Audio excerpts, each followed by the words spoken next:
যাত্রী কল্যাণ সমিতির তথ্য বলছে, ঈদ যাত্রার শুরুর দিন ২১ মে থেকে ৪ জুন ঈদ শেষে ঘরে ফেরা পর্যন্ত ১৫ দিনে ৩৯৪টি সড়ক দুর্ঘটনায় ৪০২ জন নিহত ও ১,২৯৪ জন আহত হয়েছেন। অর্থাৎ গড়ে প্রায় প্রতিদিন ২৭ জনের মৃত্যু হয়েছে। অন্যদিকে এবার ঈদে ১৫৩টি মোটরসাইকেল দুর্ঘটনায় ১৫৯ জন মারা গেছে, যা মোট সড়ক দুর্ঘটনার শতকরা ৩৮.৮৩%। সড়কে দুর্ঘটনা ও মৃত্যু কোনোভাবেই কমছে না। আজকেও ব্রাহ্মণবাড়িয়ার সরাইলে যাত্রীবাহী একটি বাস খাদে পড়ে গিয়ে ৪ জন নিহত হয়েছেন এবং পাবনার ঈশ্বরদীতে ট্রাক চাপায় ২ জন মারা গেছেন। কেন বাড়ছে মৃত্যুর মিছিল? এ নিয়েই আমাদের আজকের বার্তা কক্ষ।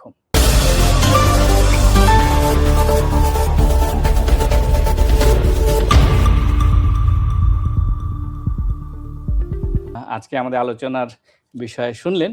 আলোচনার জন্য আমাদের স্টুডিওতে আছেন বুয়েটের অ্যাক্সিডেন্ট রিসার্চ ইনস্টিটিউটের সাবেক পরিচালক এবং পরিবহন ও সড়ক নিরাপত্তা বিশেষজ্ঞ ডক্টর মোহাম্মদ হাদিউজ্জামান। ডক্টর হাদিউজ্জামান, কেমন আছেন? ভালো আছি, ধন্যবাদ। আপনি দেখেছেন গতকাল ঢাকা রিপোর্টার্স ইউনিটিতে একটি প্রেস কনফারেন্স হয়েছে বাংলাদেশ যাত্রী কল্যাণ সমিতির পক্ষ থেকে। তো সেখানে জানানো হয়েছে যে ঈদের ছুটিতে সারা দেশে ৩৯৪টি সড়ক দুর্ঘটনায় ৪০২ জন নিহত হয়েছেন, ১,২৯৪ জন আহত হয়েছেন। আশঙ্কাজনক বিষয় হলো এবার মোটরসাইকেলের মাধ্যমে অ্যাক্সিডেন্টের সংখ্যা বেশি হয়েছে, আর জেলায় হিসাবে ফরিদপুরে সবচেয়ে বেশি অ্যাক্সিডেন্টে মানুষ মারা গেছে। কারণটা কি? ধন্যবাদ। দেখেন, ঈদ যাত্রাটা আমরা সবসময় বলি যে আসলে বিভিন্ন জেলার মধ্যে এবং ঢাকা থেকে যে পরিমাণ মানুষ বের হয়, এই যে একটা জনস্রোত এবং জনচাপ, যানবাহনের চাপ, এই চাপ নেওয়ার সক্ষমতা আমাদের সড়কের নাই, মহাসড়কের নাই, এবং আমাদের যে প্রাতিষ্ঠানিক যে গণপরিবহন ব্যবস্থাপনা আছে সেটারও কিন্তু নাই। কারণ আপনি বুঝতে পারছেন যে আসলে ঈদ কেন্দ্রিক যে একটা জনস্রোত বা চাপ, এটাকে মাথায় রেখে আসলে আমরা সড়ক মহাসড়ক যে আমরা নকশা করব বা বাস্তবায়ন করব, সেটা কোনোভাবে একটা ভায়াবল কিছু হতে পারে না। কারণ এই ৪-৫ দিনের জন্য তো আপনি ১০ লেন ১২ লেনের মহাসড়ক বানাবেন, অথবা গণপরিবহনের চাপ সামাল দেওয়ার জন্য হাজার হাজার বাস কিনে ফেলে রাখবেন আর ঈদের সময় সেই চাপের সামাল দিবেন, সেটা আসলে অর্থনৈতিক বা বাণিজ্যিকভাবে আসলে কোনোভাবেই ভায়াবল হবে না। তো এটা একটা, আমি মনে করি যে সমীকরণটা অনেক জটিল। কারণ আমাদের বিশেষ করে নীতি নির্ধারক যারা ছিলেন, আমি বলবো যে বিগত সময় যারা সরকার চালিয়েছেন, বিভিন্ন সময় যারা এসেছেন, তারা আসলে এই ভাবনাটা ভাবেন ওইভাবে। সবকিছু রাজধানী কেন্দ্রিক, সমস্ত কর্মসংস্থান আপনি ঢাকায় তৈরি করেছেন এবং সমস্ত অবকাঠামো আপনি ঢাকায় তৈরি করছেন। তো পুরো বাংলাদেশ থেকে আপনি মানুষকে ঢাকায় নিয়ে এসেছেন, এবং ঢাকায় যারা থাকে তাদের আমার ধারণা ৯৫% মানুষ তারা ঢাকার স্থায়ী বাসিন্দা না।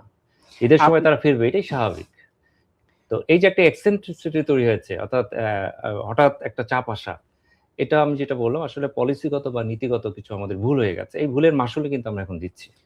স্যার, প্রত্যেকটা ঈদ আসলেই এভাবে সড়ক দুর্ঘটনার ঘটে এবং সেটি নিয়ে গণমাধ্যমে আমরা আলাপ করি, আপনারাও কথা বলেন।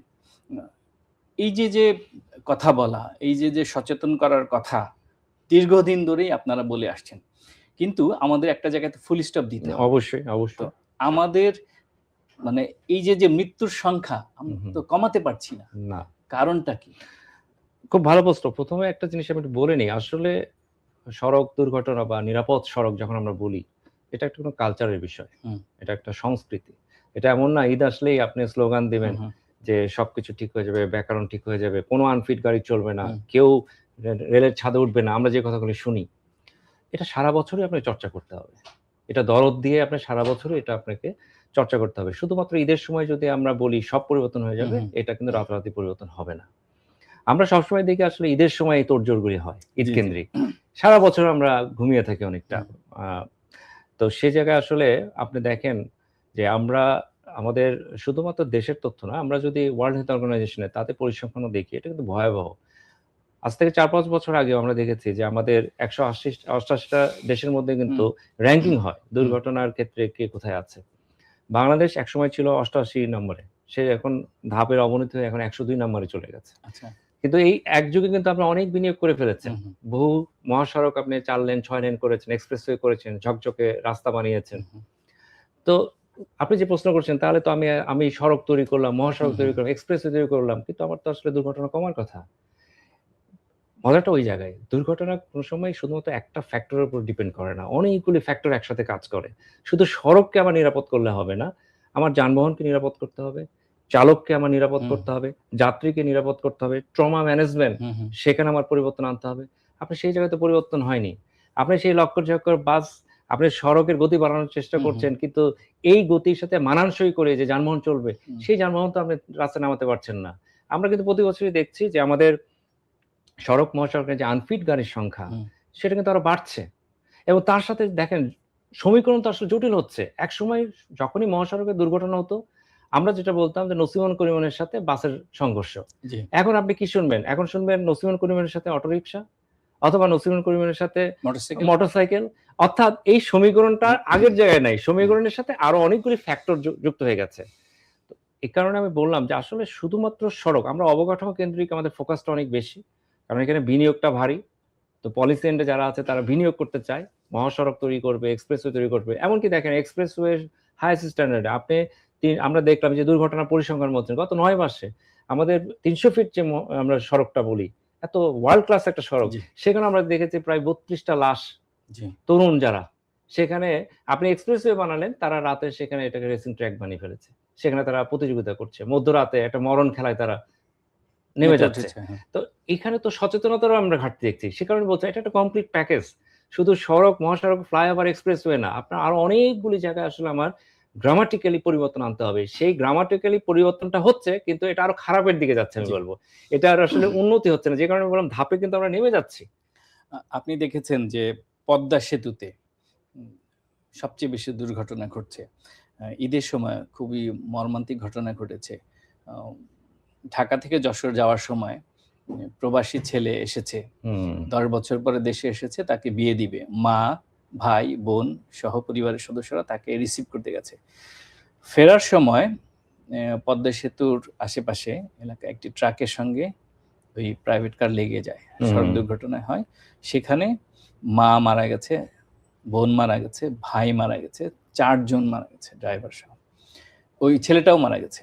উম জি। ৪ জন বা ৫ জন মারা গেছে। তো ওই পরিবারের শুধুমাত্র বাবা এবং ২ টি শিশু সন্তান বেঁচে আছে। পুরো একটি পরিবার শেষ হয়ে গেছে একটা সড়ক দুর্ঘটনায়। প্রশ্ন হচ্ছে যে পদ্মা সেতুর মতো একটা সেনসিটিভ হুম, এলাকায় কেন এই সড়ক দুর্ঘটনা নিয়ন্ত্রণে আনা যাচ্ছে না? সেখানে কিন্তু স্পিড লিমিট আছে। সেখানে কিন্তু চেকিং হচ্ছে। আপনাকে কিন্তু ফাইন করছে। যদি আপনি ওভার স্পিডে চালান তাহলে কিন্তু সিসিটিভি মনিটর সিসিটিভিতে করে আপনি আপনাকে ধরা খেয়ে জরিমানা করে। যাবেন। হুম। তারপরেও কিন্তু কোনোভাবে নিয়ন্ত্রণ হচ্ছে না। কেন? না, এই যে আপনি যে দুর্ঘটনার কথা বলছেন, এটাকে বিশ্লেষণ করতে হবে। বিশ্লেষণ করলে আপনি দেখেন, সেটাই আমি বলছিলাম। আমি মহাসড়ক বা একটা ব্রিজকে আমি আধুনিক করছি হুম, হুম। এবং সেখানে ভারী বিনিয়োগ করে সেটাকে আমি নিরাপদ করার চেষ্টা করছি অবকাঠামোগতভাবে। কিন্তু এই যে দ্রুত গতি, সেটাই বললাম, আপনি যখনই একটা মহাসড়ক বা একটা সুন্দর ব্রিজ বানিয়ে ফেললেন, সে কিন্তু আপনাকে ইনভাইট করবে যে তুমি দ্রুত গতিতে চালাও। হুম, হুম। কিন্তু সেটার সাথে খাপ খেয়ে চালানোর জন্য এই যে ট্রাকের কথা বলছেন, তার কি আসলে ওই সক্ষমতা আছে?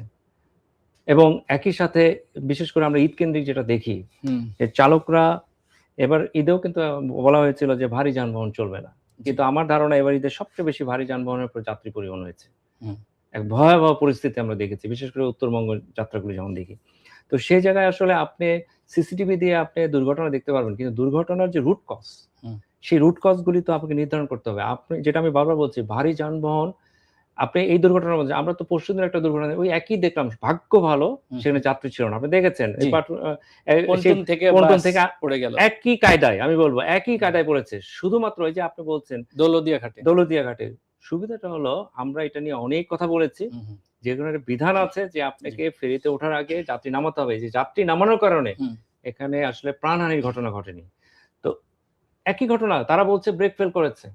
আপনার যে যানবাহনের ফিটনেস থাকছে না হুম, বা একটা নাম সর্বস্ব একটা ফিটনেস দিয়ে হুম। আপনি সড়কে চলাচ্ছেন এবং যারা ফিটনেস দিচ্ছে তারাও ফিটনেস দেওয়ার ক্যাপাসিটি নাই। এটা তো কাঠামোগত দুর্বলতা। আপনি যত ভালোই জি। সেতু বানান না কেন, হুম, পদ্মা সেতু, কিন্তু যানবাহন যে চলছে, যে চালক চলছে, সেই চালকের কর্মঘণ্টা ঠিক আছে কিনা? সে কতক্ষণ স্টিয়ারিং এ বসে আছে?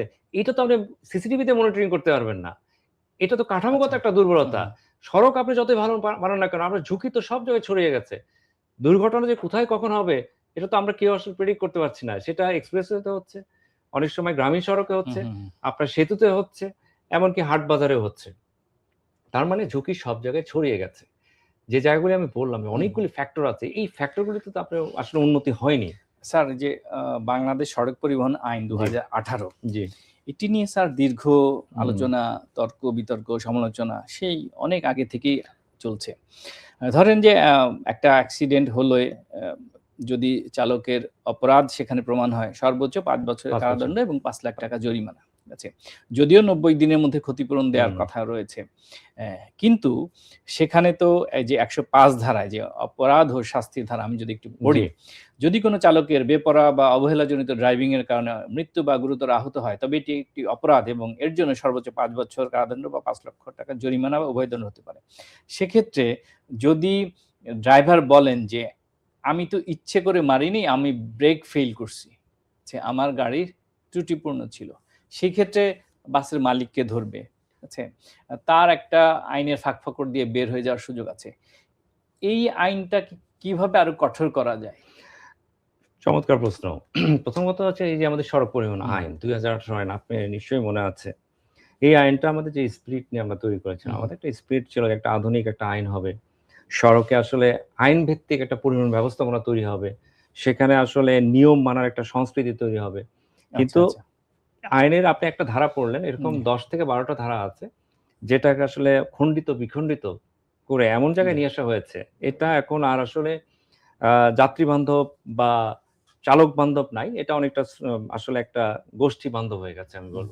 তারা যেভাবে চেয়েছে সেইভাবে আইনগুলিকে পরিবর্তন করা হয়েছে। ধারাগুলি পরিবর্তন হয়ে গেছে। এখন তো নির্বাচিত সরকার। এখন এই আইনটা সংশোধন করার উদ্যোগ নেওয়া যেতে পারে না?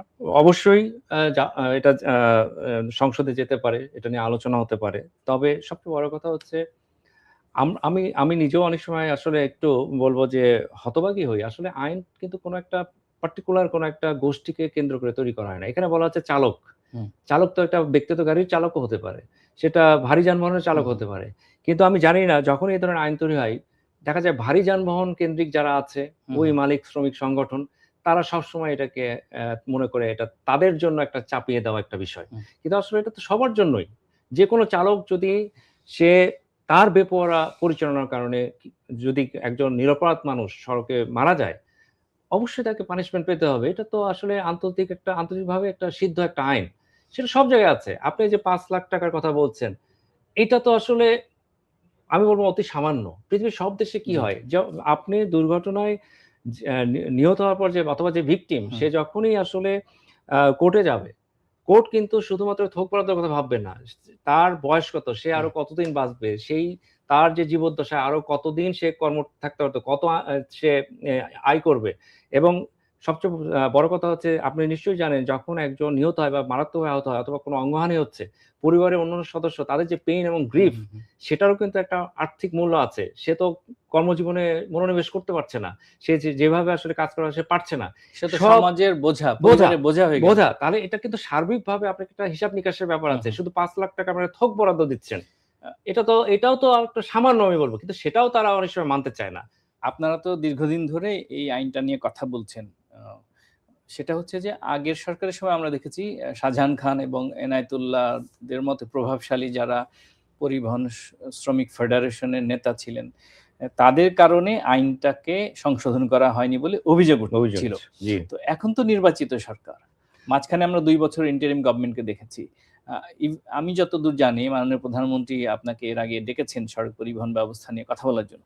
তো এখন তো আপনাদের কথা বলার সুযোগ এসেছে। আপনারা কেন এই আইনটি সংশোধনের ব্যাপারে আ সংশ্লিষ্ট মহলের সঙ্গে কথা বলছেন না? আ দেখেন অবশ্যই আইন যেটা আপনি পরিবর্তন কথা বলছেন সেটা একটা পরিবর্তন পরিস্থিতিকে না, সংশোধনের কথা বলছি। সংশোধন, সংযোজন, হুম, বিয়োজন হুম, অনেক হুম, কিছু হতে পারে। অনেক জায়গায় পরিবর্তনও লাগবে। আমি যেটা হুম, বলছিলাম, হুম, আইনগুলি যেভাবে আসলে অনেকটা পোস্টমর্টেম করা হয়েছে। হুম, ওই হুম। আইনের স্পিরিট এর মধ্যে এখন আমরা নাই। জি, তো সেই জায়গায় দেখেন আমি ১ম এ বলব যে বর্তমান সরকার বিদ্যমান আইনের মধ্যেই যা করণীয় জি। তারা কিন্তু চেষ্টা করছে। হুম, আমরা কিন্তু ইতিমধ্যে ঢাকা শহর থেকে শুরু করে ঢাকা চট্টগ্রাম যে আমাদের মহাসড়ক আছে, ঢাকা-বাংলা যে এক্সপ্রেসওয়ে আছে, সেখানে আসলে বিভিন্ন ধারায় হুম। অটোমেটিক্যালি যে স্বয়ংক্রিয়ভাবে যে মামলা করা, জি। এবং সেটা শুধুমাত্র একসময় আমরা দেখতাম শুধু মালিককে ধরা হতো, এখন যিনি চালক হুম। তাকেও ধরা হচ্ছে, জরিমানার আওতায় আনা হচ্ছে। এমনকি ঢাকা শহরের মধ্যে আমি বলতে পারি যে ইতিমধ্যে অনেক চালকের তাদের যে পয়েন্ট কর্তন যেটা আমরা বলি, হুম। প্রত্যেকটা ড্রাইভিং লাইসেন্সের বিপরীতে আপনার 12 পয়েন্ট থাকবে, সেটা কাটতে, কাটতে আপনার অনেক সময় আপনার ড্রাইভিং লাইসেন্সই বাতিল হয়ে যেতে পারে। হুম। এই যে আসলে উদ্যোগগুলি, এটা কিন্তু শুরু হয়েছে। একটা জিনিস বুঝতে হবে, একটা তারপরও কেন অ্যাক্সিডেন্ট কমছে না? আপনি অ্যাক্সিডেন্ট, আমি যেটা বললাম, আইন প্রয়োগ এটা একটা বিষয়। কিন্তু গ্রামাটিক্যালি যে পরিবর্তনের কথা আমি বারবার বলছি যে যানবাহনের ফিটনেস ইম্পোর্টেন্ট, চালকের জি। ফিটনেস একটা ইম্পোর্টেন্ট, পথচারী তাদের সচেতনতা এটাও ইম্পোর্টেন্ট। এই জায়গাগুলিতে সামষ্টিকভাবে যদি জি। পরিবর্তন না হয়, হুম, হুম। শুধু আইন দিয়েও কিন্তু সবকিছু হবে না। আপনি যে আইনের পরিবর্তন বা আপনি সংশোধনের কথা বলছেন, একই সাথে বুঝতে হবে আইন প্রয়োগ কিন্তু এটা শেষ দাওয়া। এর আগে কিন্তু আরো অনেকগুলো বিষয় আছে। আমরা সবসময় বলি আপনার ট্রিপলি, জি। আগে আপনার প্রকৌশলী দিক থেকে ঠিক আছে কিনা, অর্থাৎ হুম। রাস্তা ঠিক আছে কিনা, যানবাহন ঠিক আছে কিনা। এরপরে আমরা বলি অ্যাওয়ারনেস, জি। সবাইকে সচেতন করতে হবে। লাস্ট ধাপ হচ্ছে যে আইনের প্রয়োগ। তা আমরা অনেক সময় কিন্তু আইনের প্রয়োগটাকে ১ম এ নিয়ে আসি। আপনার চালক তো অদক্ষ, অনভিজ্ঞ। এই যে আমি ওটা শেষ করিনি। এই যে আমরা যে ফেরিঘাটে যে ২ টা দুর্ঘটনা, এবারে ঈদে একটা জি। দেখলাম, গত ঈদেও আমরা হুম, একটা হুম। দেখেছি। প্রায় ২২ জন ২৩ জন দৌলতদিয়া, মারা হ্যাঁ। গেছে দৌলতদিয়া, পাটুরিয়া যে ঘাটে। হুম, হুম। ২ টার ঘটনা আমি যেটা বলছিলাম, ব্রেক ফেল করেছে। হুম। আপনি শুনে অবাক হবেন, এই যে আমরা বলি যে এখন কিন্তু আমাদের ভারী যানবাহনে এয়ার ব্রেক সিস্টেম চলে এসেছে। এয়ার ব্রেক সিস্টেমের বিষয়টা হলো, আপনি দেখবেন ফেরিঘাটে যে যানবাহনটা কিন্তু আগে দাঁড়িয়ে থাকতে হয়। ফেরি আসবে, সুপারভাইজার হুম। ডিরেকশন করবে, সে ফেরিতে উঠবে। সে যে থেমে আছে, স্টার্ট দিয়েই সঙ্গে, সঙ্গে যদি আপনি যাত্রা শুরু করেন, ব্রেক আপনার কাজ করবে না। কারণ এয়ার ব্রেক সিস্টেমের নিয়মটাই হচ্ছে আপনাকে ৪০ থেকে হুম। ৫০ সেকেন্ড সময় দিতে হবে, একটা প্রেশার উঠতে হয়। ফেরিঘাটে হয় কি? দেখবেন সবাই যে হুড়াহুড়ি, কে কার আগে ফেরিঘাটে উঠবে? ফেরিতে কে কার আগে উঠবে? এই যে হুড়াহুড়ি করার সময় অনেক সময় মনেই থাকে না যে আমি যে স্টার্টটা দিলাম, হুম। আমার ৪০ থেকে ৫০ সেকেন্ড সময় দিতে হবে যাতে করে এয়ার প্রেশারটা উঠে। এর আগে কিন্তু ব্রেক কাজ করবে না। জি। এই কারণে দেখবেন অধিকাংশ ক্ষেত্রে ফেরিঘাটে অ্যাক্সিডেন্ট হলে বলে ব্রেক সিস্টেম কাজ করে না। তো সেখানে তো চালকের প্রশিক্ষণের তাহলে ঘাটতি আছে। এটার জি। জন্য দায়ী কে? এটার জন্য দায় আমি বলব BRT কে নিতে হবে, মালিককে নিতে হবে। এটা তো কাঠামোগত দুর্বলতা। আপনি এর আগে আ একটু আগেই বলেছেন সচেতনতার কথা। এখনো বাংলাদেশের গাড়ির ড্রাইভাররা, আমি শ্রদ্ধার সঙ্গে এই অনুষ্ঠানে তাদের সম্পর্কে কথা বলছি। অনেক জায়গায় লুঙ্গি পরে হুম, বাস চালান, ট্রাক চালান লুঙ্গি পরে। এখনো মোবাইলে কথা বলতে, বলতে গাড়ি চালান। তিনি গাড়ি চালান। হুম, আমি এমনও দেখেছি, কয়েকদিন আগে আমি গাবতলী থেকে আমি সাভারে যাচ্ছিলাম। তিনি স্টার্ট দেওয়ার পরে তিনি সিগারেট ধরিয়েছেন, গাড়ি চালাচ্ছেন। এরপরে তিনি মোবাইলে কথা বলছেন, পরিবারের সদস্যদের সঙ্গে কথা বলছেন। এই কথাটা তিনি হয়তো আগে বলতে পারতেন, অথবা কোনো একটা স্টপেজে যাওয়ার পরে কথা বলতেন। ওইখানে যখন আমি কথা বলার চেষ্টা করলাম, তিনি আমাকে পাত্তা দিলেন না। পাত্তা দেন নাই। ড্রাইভার তো পাত্তা দিলেন না, হেল্পার আমাকে একটু সরাই দিলেন, থামাই দিলেন। ঠিক আছে? ওইখানে আসলে দেখলাম না, যারা সচেতন মানুষ সচেতন তারা মানুষ। সবাই মিলে ড্রাইভারকে থামানো হলো। হুম। তো এগুলো আসলে কারা মনিটরিং করবে? আপনি কিছুক্ষণ আগেই সরকারের কথা বলছেন। আপনি জেনে থাকবেন ইতিমধ্যে সরকার কিন্তু একটা সিদ্ধান্ত নিয়েছে। প্রত্যেকটা ভারী যানবাহন, জি। বিশেষ করে যারা যাত্রী পরিবহন করে, একটা বাসে ৫০ জন ৬০ জন হুম, যাত্রী, এবং তাদের জীবন অনেকটা ড্রাইভারের উপরে নির্ভর করছে। আপনি জি। যেটা বলছেন। প্রত্যেকটা ভারী যানবাহনে জিপিএস ট্র্যাকার বসাতে হবে। এটা বাধ্যতামূলক। তাছাড়া ফিটনেস দেওয়া হবে না। জিপিএস বসানোর উদ্দেশ্য কি? আমরা দুর্ঘটনাগুলো অনেক সময় যেটা বলি যে, চালক বেপরোয়া গতি, মাত্রাতিরিক্ত গতিতে চালাচ্ছে। কিন্তু অনেক দুর্ঘটনা আমরা ইনভেস্টিগেশন করতে গিয়ে দেখেছি, বিশেষ করে যে যানবাহনগুলোতে জিপিএস ছিল, হুম। দুর্ঘটনার সময় তার গতি সড়কের যে স্পিড লিমিট তার থেকেও কম। আ এটা সে কি আইন? মাত্রাতিরিক্ত গতিতে ছিল না। জিপিএস ব্যবহার করা? জিপিএস ব্যবহার করা এটা আইন না। এ প্রস্তাবনা? এটা প্রস্তাবনা। আমরা আচ্ছা। নতুন করে প্রস্তাব করছি যে প্রত্যেকটা ভারী যানবাহনে জিপিএস বসবে যাতে করে তার গতিটা মনিটরিং করা যায়। এবং ইমপ্লিমেন্ট কারা করবে? ইমপ্লিমেন্ট হচ্ছে, দেখেন এখন একটা জিপিএস এর দাম হলো ৳৫০০, হুম, হুম। ৳৬০০। অনেক আপনি জানেন যে ফার্ম আছে, তারা কিন্তু বসিয়ে দেয়। আচ্ছা। মাসে, মাসে ছোট্ট একটা মনিটরিং এর একটা বিষয় আছে। মনিটরিং এর বিষয়টা হলো জিপিএস বসানো মাত্রই হুম। এটা বিআরটি এর যে কেন্দ্রীয় সার্ভার আছে জি। সেখানে বসে আপনি সব বাসগুলিকে আপনি মনিটরিং করতে পারবেন যে কেউ বেপরোয়া গতি বা রেকলেস ড্রাইভিং হুম, হুম।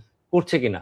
তাহলে জি, হবে কি, গতিটা আমি যেটা বললাম জি। যে বিশেষ করে আমাদের সড়কে একটা বড় সমস্যা হচ্ছে, আমরা যেটা দেখি যে যারা চালক আছে হুম।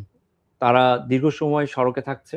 আপনি যেটা একটু আগে বলছিলেন, ফোনে কথা বলছে। কারণ পরিবারের সময় দেওয়ার মতো তার সময় জি। থাকছেই না। হুম, হুম। সকাল ৫ টায় হুম, গাড়িটা হুম। স্টার্ট দিচ্ছে, রাত ২ টার সময় অফ করছে। সে ঘুমায় কখন? খায় জি। কখন? পরিবারকে কখন সময় দেবে? সে তখন বাধ্য হয়ে কিন্তু ওই সেলফোন নিয়ে বা জি। মুঠোফোনে গাড়িতে বসে এক হাতে স্টিয়ারিং আর এক হাতে, আমি এমনও দেখেছি এক হাতে ফোন আর এক হাতে সে মাদক সেবন করছে, তার চিত্রও আমি দেখেছি। জি, জি। তাহলে স্টিয়ারিংটা কোন হাতে আছে সেটাও একটা বড় হুম, প্রশ্ন। হুম, হুম। সে ওইভাবে চালাচ্ছে। তো কিন্তু এগুলো কি মনিটরিং এর জন্য বাংলাদেশে কোনো প্রতিষ্ঠান আছে? না, এটা মনিটরিং করা, প্রথম কথা হচ্ছে যে এই যে পরিবহন যে কোম্পানির পরিবহনগুলি আছে তাদের নিজস্ব আগে উদ্যোগটা নিতে হবে। সরকারিভাবে মনিটরিং? সরকারিভাবে আপনি ভিতরে ড্রাইভারের মনিটরিং করা আমাদের আইনে আছে হুম, যে আপনার একটা লগ বুক মেইনটেইন করতে হবে। জি। চালক কখন সে স্টিয়ারিং এ বসলো, কখন সে স্টিয়ারিং থেকে নামলো, এই লগ বুকটা মেইনটেইন করতে হবে। যাতে করে ৫ ঘন্টা সে টানা গাড়ি জি। চালালো হুম, কিনা হুম। এটা মনিটরিং করা যায়। এটা মনিটরিং করা আসলে এত হাজার, হাজার যানবাহন, আমাদের হাইওয়ে পুলিশের একটা স্বল্পতা আছে। জি। এটা কঠিন। এটা আসলে আপনার অবশ্যই, এটা আমি যেটা মনে করি, ডিভাইসের সহযোগিতা নিতে হবে। আচ্ছা। এখন আসলে আপনি নিশ্চয়ই জেনে থাকবেন জিপিএস দিয়ে আপনি গতি নির্ণয় করছেন বা ট্র্যাক করছেন। এখন অনেকগুলো ক্যামেরা আছে, ইনফ্রারেড হুম, ক্যামেরা। সেটা আপনার আ যিনি চালক আছে তার সামনে থাকে। চালকের তার যে আয়ের মুভমেন্ট সেটা দেখেই সে বুঝতে পারে সে ঘুম, ঘুম চোখে চালাচ্ছে কিনা। তখনই কিন্তু একটা ওয়ার্নিং দিবে। তাতে করে যাত্রী সাধারণ যারা হুম, আছে হুম। তারাও জানবে এই চালক কিন্তু ঘুম, ঘুম চোখে গাড়ি চালাচ্ছে। এটা আচ্ছা। সময় লাগবে। যেহেতু আমি বললাম যে আমাদের আসলে যারা পরিবহনের মালিক আছে অনেকে এটা আসলে ব্যবসা হিসেবে নিয়েছে। সেবা হিসেবে যদি আপনি দেখেন আচ্ছা। তখন আপনি নিরাপত্তার বিষয়টা গুরুত্ব দিবেন। আমার মতে আমাদের যারা পরিবহনের ব্যবসা করে একটা বড় অংশ আছে তাদের রিস্ক পারসেপশন খুবই দুর্বল। ডক্টর হাদি, আমরা একদম শেষের দিকে চলে এসেছি। আমি গতকাল রাতে অফিস শেষ করে বাসায় যাচ্ছিলাম। আমি কারওয়ান বাজার থেকে আমি শিকড় পরিবহনের বাসে হুম, উঠেছি। আমি খামারবাড়ির মোড়ে নামবো। তো আমি বাসে হেল্পার যাকে দেখলাম, তার বয়স, আমি যদি ভুল না করে থাকি, সর্বোচ্চ ১১ থেকে ১২ হবে। আমি ছেলেটির ভিডিও করেছি, হুম, আমি ছবি তুলে রেখেছি। তো এই ধরনের হুম, ঘটনা যখন ঘটে, হুম। নিশ্চয়ই এই ধরনের ছেলেরা যখন মানে হেল্পার বা কন্ডাক্টর হিসেবে কাজ করবেন, তখন আ দুর্ঘটনার ঝুঁকি থেকেই যায়। অবশ্যই, অবশ্যই। ওইসব ক্ষেত্রে আমাদের উচিত কি? মানে আমরা কাদেরকে ফোন করব বা কাদেরকে ইনফর্ম করব? আচ্ছা, ১ম যে বিষয়টা একটু বুঝতে হবে, এটা শ্রম আইন ২০০৬ আছে। হুম, হুম। সেটা সরাসরি এটা আপনি জি। ভায়োলেশন করছেন, লঙ্ঘন করছেন। হুম, এটা শিশু শ্রমের মধ্যে পড়ে জি। যাবে। এবং আবার আমাদের সড়ক হুম, পরিবহন আইনেও কিন্তু বলা আছে যে চালক এবং চালকের সহকারী তাদের কিন্তু লাইসেন্স নিতে হবে। আচ্ছা, এইখানে ওই যে আপনার প্রশ্নটা চলে আসে, আইন তো আমরা এখনো সরাসরি আসলে শতভাগ প্রয়োগ করতে পারছি না। আচ্ছা। কারণ যারা আসলে এই ব্যবসা করে তারা হুম, রাজনৈতিকভাবে হুম। অনেক প্রভাবশালী। জি, যদিও আমরা মনে করি হুম, সরকারের চেয়ে কেউ আসলে প্রভাবশালী হতে পারে না। জি, কিন্তু বাস্তবে হচ্ছে যে অনেক ক্ষেত্রেই সরকার তাদের কাছে অসহায় হয়ে যাচ্ছে। আচ্ছা। এবং আপনার ট্রিপল লাইনের ব্যবস্থাপনা আছে, আপনি হুম, হুম। জানেন। আ এটাও বলা আছে যে গণপরিবহনের ভিতরে দৃশ্যমান জি। জায়গায় চালকের আইডেন্টিটি, তার ফোন নাম্বার, হুম, তার হুম। ছবি, যার ছবি সেই কি আসলে স্টিয়ারিং এ আছে কিনা সেটা যাত্রীরাও কিন্তু অধিকাংশ এ ক্ষেত্রে ডক্টর হাদি এগুলো থাকে না। থাকে না। ঠিক আছে? এগুলো অধিকাংশ আসলে ক্ষেত্রে থাকে কাগজের না। ভাষা, এটা বইয়ের কাগজের ভাষা। ভাষা। জি, জি, এইটাই কাগজের ভাষা, কিন্তু এটা আবার আইন। জি, আইনটা আসলে আমরা প্রয়োগ করতে পারছি না। জি, তো আইন আসলে আইনের জায়গায় থাকলে তো হবে না। কেতাবে আইন জি, আছে কিন্তু আসলে মানে গোয়ালে গরু নাই। জি। জিনিসটা ওরকম হয়ে যাচ্ছে। আইন প্রয়োগ করতে হবে। এখানে আসলে কোনোভাবেই মানে অসহায় বা দুর্বল হয়ে হুম, যাওয়ার হুম। সুযোগ নাই। তবে আসলে একটা আমূল পরিবর্তন আমাদের আমরা শেষ পরিবহন করব ব্যবস্থায় একদম লাগবে। ছোট করে বলেন। যে আমি ছোট করে যেটা বলব যে আসলে যদি দুর্ঘটনা কমাতে হুম, হয়, হুম, আমাদের শুধু নিরাপদ সড়ক না, নিরাপদ যানবাহন, নিরাপদ চালক এবং যাত্রী সাধারণ যারা আছে জি, তাদের সচেতনতা, পথচারী তাদের সচেতনতা হুম, এবং একই সাথে আইনের শতভাগ প্রয়োগ লাগবে। আচ্ছা, এই যে এআই ক্যামেরায় বসে আমরা বৈধ গাড়িকে মামলা দিচ্ছি। কিন্তু যারা বিশৃঙ্খলা তৈরি করছে, হুম, যারা হুম, অবৈধ যানবাহন তাদের কিন্তু মামলা দিতে পারছেন না। আচ্ছা, আচ্ছা, তো এই সামগ্রিকভাবে যে আমরা যখনই বলি গুড গভর্নেন্স, হুম, এটা শতভাগ সামষ্টিকভাবে আসলে জি। প্রয়োগ করতে হবে। অসংখ্য ধন্যবাদ। এত চমৎকার বিশ্লেষণ করার জন্য। আমাদেরও আশা থাকবে যে বাংলাদেশ সড়ক পরিবহন আইন ২০১৮ যেটি আছে সেটি যেন কার্যকর করা হয় এবং সড়কের মৃত্যুর মিছিল থামাতে সরকার এবং সংশ্লিষ্ট কর্তৃপক্ষ যেন উদ্যোগী হন। থ্যাংক আবারও ইউ। কৃতজ্ঞতা জানিয়ে শেষ করছি। ধন্যবাদ। প্রিয় দর্শক, কথা বলছিলাম বুয়েটের অ্যাক্সিডেন্ট রিসার্চ ইনস্টিটিউটের সাবেক পরিচালক এবং আ পরিবহন ও সড়ক নিরাপত্তা বিশেষজ্ঞ ডক্টর মোহাম্মদ হাদুজ্জামানের সঙ্গে। আমরা কথা বলছিলাম সড়কে মৃত্যু থামছে না কেন? এই অনুষ্ঠানটি যারা দেখতে পাননি তারা দেখতে পাবেন প্রথম আলো ফেসবুক পেজ, ইউটিউব চ্যানেল এবং প্রথমআলো.com এ। আর যারা সঙ্গে ছিলেন তাদের প্রতি জানাই ভীষণ কৃতজ্ঞতা। আগামীকাল অন্য কোনো বিষয়ে অন্য কোনো অতিথিকে নিয়ে হাজির হব। ততক্ষণ সবাই ভালো থাকুন, নিরাপদে